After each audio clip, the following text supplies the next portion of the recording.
Now after 6 days, Jesus took Peter, James, and John his brother, led them up on a high mountain by themselves, and he was transfigured before them. His face shone like the sun, and his clothes became as white as the light.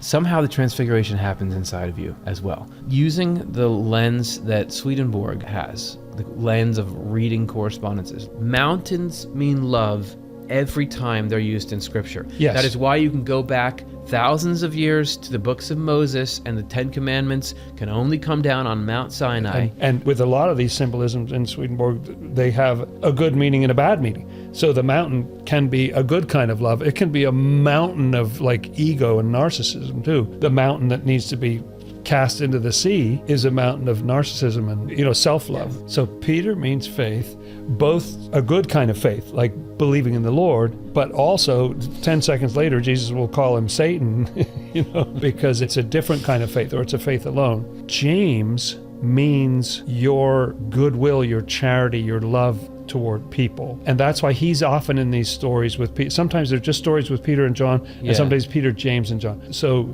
Peter's the faith, James is what's been called charity or your love for people. John is the good works, the loving things you actually do. And that's why Jesus says John is his favorite, because he's just nakedly has a favorite.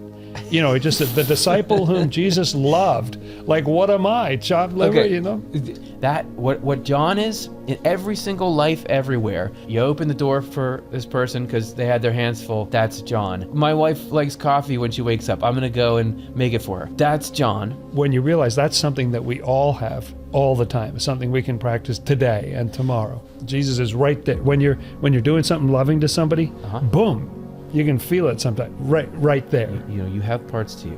One of them is your faith, which that's the part of you that can think of things like God and start to try to love that truth and inquire into that mystery. That's right. There's that part of you. Then there is your love for other people. And then there's the nice things you do. There's the good things you do for people. Those are the parts in you right now that God will take into this state of love. And when you're there, show those parts of you who he really is, what life is really about. Anyone, anytime, any century, any continent, that's what's going on. I like that. That could be how God is.